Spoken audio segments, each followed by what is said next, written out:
Hey everyone, welcome back to my channel and this is the lecture number 4. इससे पहले के videos में which means lecture number 1 2 3 में हमने Anglo Saxon age Anglo Saxon के period के लिटरेचर और उनके कैरेक्टरिस्टिक्स देन हमने बात करी थी एंग्लो नॉर्मन पीरियड की and this video is all about middle English literature and Anglo Norman period literature. तो हम इसमें बात करेंगे मेन मेजर राइटर्स की एंड देयर वर्क्स. तो इससे पहले की जो वीडियो थी, इससे पहले का जो लेक्चर था, lecture number 3, I am expecting you guys कि आप उसे पढ़कर आए हैं, देख कर आए हैं, what ever you can call it, कि हाँ आपके माइंड में वो सारी चीज़ें हैं, राइट. क्योंकि हमने उसमें पढ़ा था कि जो फ्रेंच लोग थे वो यहाँ पर जब आ गए, जब नॉर्मन कॉन्क्वेस्ट हो गई 106 AD में, तो जो लैंग्वेज थी वो चेंज हो गई. बिकॉज जो नॉर्मन्स की लैंग्वेज थी, जो अपर क्लास की लैंग्वेज थी, वो नॉर्मन वाली लैंग्वेज बन गई, मतलब कि फ्रेंच डायलेक्ट यूज़ होने लग गई. और जो लोअर स्टार्टर के लोग थे, लोअर क्लास पीपल थे सोसाइटी के, they were using their old English language which was their Anglo Saxon language. तो अब जब दोनों लैंग्वेज मिक्स हो गई, ओल्ड इंग्लिश और जो नॉर्मन्स की लैंग्वेज थी, फ्रेंच लैंग्वेज, तो दोनों जब चीज़ें मिंगल हो गई आपस में, तो एक हमें नई लैंग्वेज मिली थी which was the language of middle English.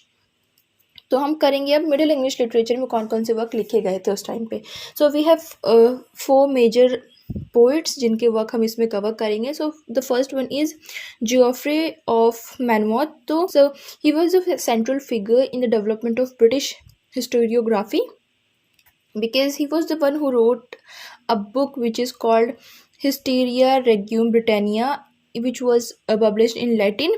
And इसका जो इंग्लिश वर्जन है उसे बोलते the history of the Kings of Britain. तो इसमें इसने क्या बताया है, इस पर्सन ने, मनमोथ ने, जोफ्री ऑफ मनमोथ ने, इसमें इन्होंने somehow he tries to chronicle the lives of the kings of Britain over the period of 2000 years. जो 2000 years के अराउंड में जितने भी ब्रिटेन के किंग थे ब्रिटेन में, उन सबकी लाइफ को क्रॉनिकल किया है.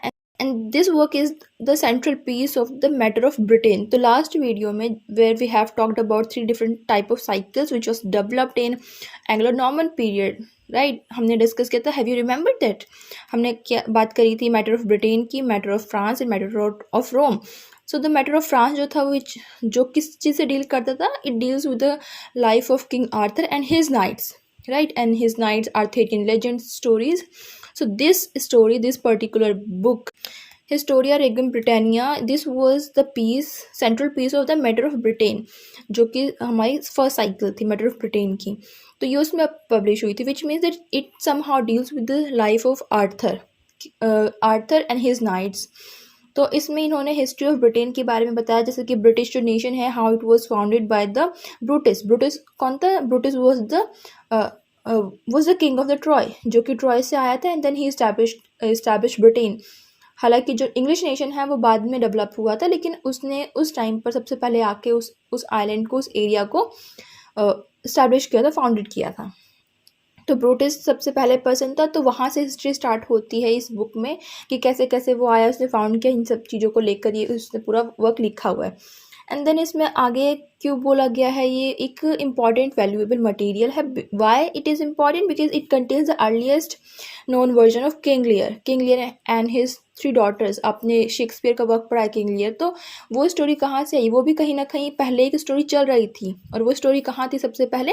सो this work, the history of all kings of Britain, this work contains the earliest version of king Lear and his 3 daughters.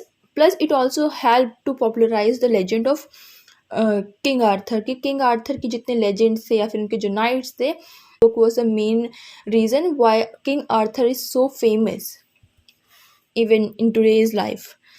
So second poet है Wace, WACE, and he wrote a work of literary history of Britain and the name was Roman de Brute. यहाँ पे आपको spelling मिल जाएगी. Work था Roman de Brute. It was originally written in Norman language मतलब French language में. इसके बारे में ज़्यादा कुछ पता नहीं है, क्योंकि उस टाइम के ज़रूरी नहीं कि जितने भी वर्क्स हमारे पास हैं वो सारे ही फुलफिल होके हमें मिले हैं, सारे कंप्लीट हैं. बस मिले ही नहीं, कुछ हमें बस पता है कि हाँ एक वर्क हुआ करता था. तो इस तरीके से थर्ड पर्सन जो था so the third poet which was the important one इस लेमन के वर्क में हमें मिलता है ब्रूट. जो कि ब्रूट कहाँ से लिया गया है? ब्रूट, एज आई सेड, कि जो ब्रूटिस थे वो is the who was a king from the city of Troy. तो ब्रूटस ने आके ब्रिटेन को जब इस्टेब्लिश किया था, फाउंडेड किया था, तो उसके नाम पे ये ब्रूटस ने अपना वर्क लिखा है।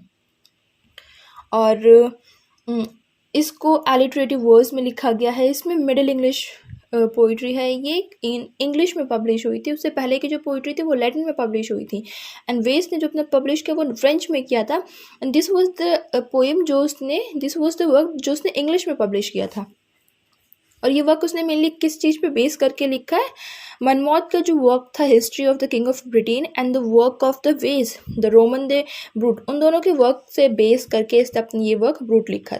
नेक्स्ट है हमारे पास Paul's poet, Pearl poet. Pearl poet को ग्वेन पोइट भी बोलते हैं। और क्यों बोलते हैं? बिकॉज ये जो वर्क एक वर्क पब्लिश हुआ था पर्ल, ठीक है, तो जो उसका ऑथर था ही वॉज एनोनिमस, हमें नहीं पता उसका ऑथर कौन था। तो जब हमें किसी ऑथर का नाम नहीं पता है we use to call the author as the works poet, right. जैसे कि ब्योवुल्फ का नहीं पता तो हमने बोल दिया ब्योवुल्फ्स पोइट।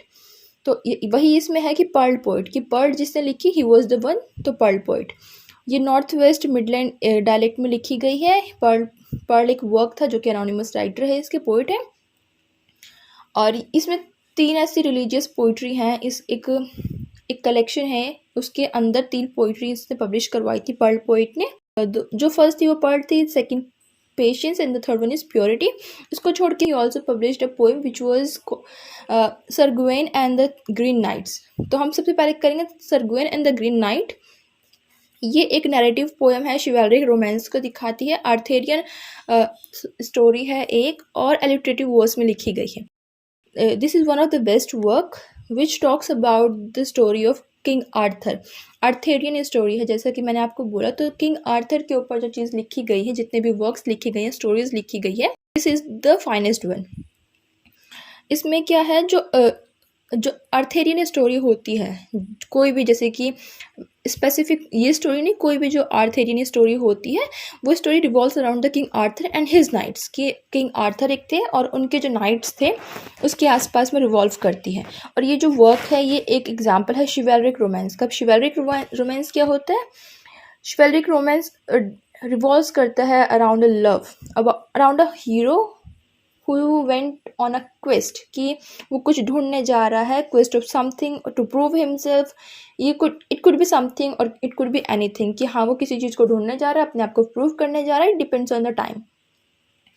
तो J.R.R. टॉलकिन जो है, ही was the person who made it popular in this world, in the modern world. ये जो वर्क है इसको इन्होंने पॉपुलराइज किया था। सो अब बात करते हैं इसके सिनॉप्सिस की। Sir Gawain and the green knight में इसमें होता क्या है? तो जो स्टोरी है it revolves around sir Gawain and green knight. Also present the test, जो सर ग्वेन जो थे और जो उनका मोरल कैरेक्टर था उसको टेस्ट किया गया था कोड ऑफ शिवैलरी के थ्रू। अब कोड ऑफ शिवैलरी जैसे कि हम बोल सकते हैं किसी स्कूल में कुछ परफेक्ट से ऐसे रूल्स होते हैं, और अगर कोई पर्सन, कोई स्टूडेंट उस रूल्स को फॉलो करता है then he will be the ideal student, right. Ideal student या फिर head boy of the school या फिर ऐसा कुछ भी। तो उसी तरीके से उस टाइम पे नाइट्स के भी कुछ कोड्स होते थे, कोड्स ऑफ शिवैलरी होती थी जो कि आपको प्रूफ करनी होती थी। तो जो कोड, ये जो सर ग्वेन थे ये उन चीज़ों को टेस्ट करते हैं, इनको टेस्ट किया जाता है इनके बेसिस पे। अब सर ग्वेन कौन थे? फर्स्ट क्वेश्चन तो यही आ जाता है। तो जो किंग आर्थर थे ही वॉज द फेमस और द मोस्ट फेमस नाइट। तो ये जो रूलर थे इनका एक राउंड टेबल था where he used to sit with other knights and discuss about the things और एनीथिंग व्हाटएवर दे वांट। तो ये ब्रिटेन के किंग थे, इनका एक राउंड टेबल था और उसमें बहुत सारे परफेक्ट, जो एक परफेक्ट अच्छे जितने भी होते हैं अपर क्लास नहीं बोलूँगी, जितने भी एक अच्छे होते थे जिनके पास सारी आइडियल क्वालिटीज़ होती थी, वो सारे नाइट्स जो थे वो राउंड टेबल पर बैठते थे and then they use to discuss about something. तो उन्हीं नाइट्स में से सर ग्वेन भी था। तो एक बार ऐसा होता है कि इनके हॉल में, इनके असेंबली में एक पर्सन आता है, मिस्टीरियस पर्सन केम, एंड उसका नाम होता है ग्रीन नाइट। और वो क्या करता है, he came into the hall and he challenge all the knights. उनके नाइट्स को बोलता है कि आपको मैं एक मौका दूंगा, where you have to strike me only for once, कि आप मुझे स्ट्राइक करोगे बट एक बार, और आप एक्स का यूज़ कर सकते हो, and then you have to behead me, कि आपको मेरा गला काटना है। लेकिन ये सिर्फ वही करेगा जो मुझे ये प्रॉमिस करता है कि अगर उसने ऐसा कर दिया तो आफ्टर 1 ईयर वो मुझे ढूंढता हुआ आएगा, डजेंट मैटर मैं कहाँ पे हूँ, वो उसकी रिस्पॉन्सिबिलिटी है, उसकी हेडेक है, उसे मुझे ढूंढना होगा। और देन उस टाइम पर जब वो मुझे ढूंढ लेगा, मैं उसे एक ब्लो दूंगा, मैं उसे मारूंगा, एक स्ट्राइक करूंगा उसके ऊपर। तो कोई भी ऐसा नहीं था उस टाइम पे राउंड टेबल के नाइट्स में जो उस चीज़ को एक्सेप्ट करता, एक्सेप्ट द 1%। और जो नाइट्स ने इसे एक्सेप्ट किया था वो क्या था, वो कौन था, वो सर गुवेन था। तो उसने उसे उस चैलेंज को ले लिया एंड देन ही बिहेडेड। लेकिन जो नाइट था, ग्रीन नाइट था, उसके पास पावर थी, तो वो अपना सर को, बिहेडेड सर को उठाता है, लेके चला जाता है, उसे रिमाइंड करवाता है कि you have to come after me, कि हाँ 1 साल बाद आपको आना है, this is what the challenge was. तो वो चला जाता है उसे याद करवाने के बाद। तो जो गुवेन है, 1 साल जब बीतने वाले होते हैं, he went in a journey to find him. तो उसके बाद वो जाता है, वो कैसे कैसे लोगों से मिलता है, उसका जो एक जर्नी है वो इस चीज़ में दिखाई गई है। लास्ट में वो ग्रीन नाइट को मिल जाता है, वो उसका चैलेंज फुलफिल करता है, वो उसे एक ब्लो लेता है, एक स्ट्राइक खाता है और आ जाता है। तो ये थी इसकी छोटी सी समरी। अब उसके बाद बात आती है जो 3 रिलीजियस पोएम्स थी जो पर्ल पोइट ने लिखी थी, उनमें कौन कौन से। तो सबसे पहले तो पर्ल है। पर्ल क्या है, एक एलिगोरी पोएम है, एक ड्रीम विजन जॉनरा में लिखा हुआ है। एलिटरेटिव वर्स है, एलिटरेटिव वर्स सब में दे रखा है कि हाँ उसी चीज़ में, उसी जॉनरा में लिखी है, उसी में वर्स में लिखी गई है। इसमें क्या होता है, there is a father who is mourning for his lost daughter, जो कि खो गई है या फिर मे बी उसकी डेथ हो गई है, डजेंट मैटर। तो वो जो उसकी डॉटर है उसका नाम है पर्ल, इसीलिए बोला गया पर्ल पोइट। तो वो जो फादर है वो उसके बारे में सोच रहा था, मॉर्न कर रहा होता है, and then he falls asleep in a garden where he dream about his daughter. वो देखता है कि जो उसकी डॉटर है, she is in perfect clothes and she is standing across a stream, जहाँ पे वो एक स्ट्रीम है उसके साइड में खड़ी हो रखी है। She was there and she was showing him a heavenly city. वो जैसे ही सोचता है कि मैं भी उस स्ट्रीट को क्रॉस कर लूँ, उस स्ट्रीम को क्रॉस कर लूँ, ही अवेक्स। तो जब वो उसकी आंखें खुल जाती है, उसका जो ये जो सपना था अपनी डॉटर से मिलने का या फिर हेवनली सिटी में जाने का, वो वहीं पे टूट जाता है। तो उसके बाद बात आती है पोएम सेकंड की, जो है पेशेंस, राइट। पेशेंस के बारे में हमें कुछ नहीं पता है ज़्यादा, बस ये पता है कि डायडेक्टिक पोएम है। Didactic poem means it aims to teach something, right. और ये लिखी गई है अलिट्रेशन में। थर्ड है प्योरिटी और क्लीनिनेस। क्लीनिनेस मतलब क्लीनिनेस ऑफ बॉडी। तो इस पोएम में बता रखा virtues of cleanliness of body, delights of married love, and also deals with 3 different kind of materials which is also in Bible. First one is the flood, second है the destruction of Sodom and Gomorrah, third, और जो third है वो है the fall of बेल्साजर। अब बात आती है फेमस पोएम्स की। ये तो था कि हाँ पोएट कौन कौन से थे, किस किसने लिखा। अब बात आती है पोएम्स की कि कौन कौन सी पोएम उस टाइम पे फेमस थी मिडिल इंग्लिश पीरियड में, एंग्लो नॉर्मन पीरियड में।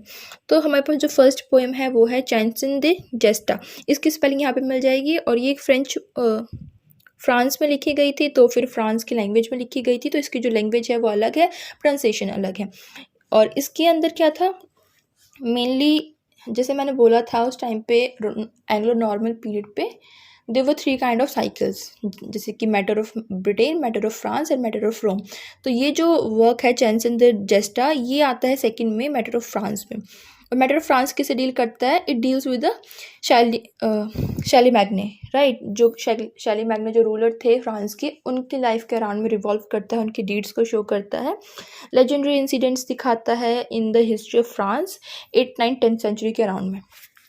अब इसी जॉनर के अंदर एक और वर्क पब्लिश हुआ था, मेनली जो जेस्टा था इसके अंदर और भी वर्क्स पब्लिश हुए थे। तो जो सॉन्ग सबसे फेमस है वो है सॉन्ग ऑफ रोलैंड। ये एक एपिक पोएम है, मैटर फ्रांस में आता है, ओल्ड फ्रेंच लैंग्वेज में लिखा गया है, नॉर्मन की लैंग्वेज में लिखा गया है। और सेकंड पोएम है owl in the nightingale. Owl in the nightingale, this is the earliest example of debate poetry. पहले डिबेट पोइट्री नहीं हुआ करती थी, but this was the finest one जो हमारे पास है। ये क्या दिखाती है, this poetry somehow detailing a debate between a owl and an nightingale. तो वो किस चीज़ पर डिबेट कर रहे हैं, अपीयरेंस पे, लुक्स पे, या फिर कौन किस तरीके से सॉन्ग्स गाता है, या फिर किसके अंदर कौन सी फॉलीज है। तो वो जो चीज़ें डिबेट कर रहे होते हैं, वो जो पोएट है, जो पोएट इसे नरेट कर रहा है, नॉट द पोएट बट जो इसके अंदर पर्सोना है, जो नरेटर है, वो इनके कन्वर्सेशन को ओवरहर्ट करता है, सुन रहा होता है कि ये क्या क्या चीज़ें आपस में डिबेट कर रहे हैं। अब इसके बाद दोनों जो आउल है और जो नाइटिंगेल है, दोनों ही एक दूसरे की बहुत इंसल्ट करते हैं, पर उनका कोई कंक्लूजन नहीं निकलता है कि कौन बेस्ट है और कौन नहीं है। तो फिर ये एक पर्सन को चूज़ करते हैं जो एक बेस्ट जज होता है, रीजनेबल जज होता है, जिसका नाम है निकोलस ऑफ गिल्डफोर्ड। तो जो गिल्डफोर्ड है ये उसके पास जाते हैं और कहते हैं कि कौन ठीक है कौन नहीं है। जो पोइट्री है वैसे ही मिडिल में एंड हो जाती है बिना किसी कंक्लूजन के, और ये नहीं बता रखा होता एंड में कि कौन जीता कौन हारा, बस बोल रखा है कि हाँ जो एंड है वो अनडिसाइडेड है, डजेंट मैटर कौन जीता कौन नहीं जीता, हमें नहीं पता। उसके बाद है पोएम नंबर 3 कर्सर मुंडी। ये लैटिन में लिखी गई थी, लैटिन वर्ड में लिखी गई थी और इंग्लिश में से बोलते हैं रनर ऑफ द वर्ल्ड। ये एक रिलीजियस पोएम है, history of the world as describe in Christian Bible को शो करती है। It deals with universal history और मेजर थीम्स जो हैं इसमें रिडेम्पशन को दिखा रखे कि जो पर्सन का रिडेम्पशन होता है वो कैसे होता है। और ये जो वर्क है, ये जो पोएम है, ये 7 डिफरेंट पार्ट्स में डिवाइड हो रखी है। 7 डिफरेंट पार्ट्स सिम्बलाइज करते हैं 7 एजेस ऑफ सेल्वेशन, जो कि बाइबल में शो कर रखा है कि किसी पर्सन को अगर रिडेम्पशन चाहिए, सेल्वेशन चाहिए, तो उसको 7 एजेस हैं उन्हें फॉलो करना पड़ता है। तो उसी तरीके से इस पोइट्री को 7 पार्ट्स में डिवाइड कर रखा है। 4th है एनक्रेने रेवले। तो इसमें मेनली ये एक डिवोशन की पोइट्री है, डिवोटीज़ हैं इसमें, फीमेल डिवोटीज़ हैं जो कि गॉड की डिवोटीज़ हैं। गाइड फॉर एंक्रोसिस भी इसको बोला जाता है। डिविजनल पोइट्री है, डायडेक्टिव पोएम है, विच मीन्स कि इसमें कोई ना कोई एक मोरल लेसन निकल कर आएगा। अब एक क्वेश्चन है आप सभी के लिए जो कि आप कमेंट में पिन डाउन कर दोगे। तो बोला गया है, in the debate between 2 birds in the middle English poem the owl and the nightingale who act as an arbitrarian. Arbitrarian कौन होता है? जो मीडिएटर होता है। तो मीडिएटर कौन था वो आपको बताना है। And I will see you in the next video and या बाय बाय।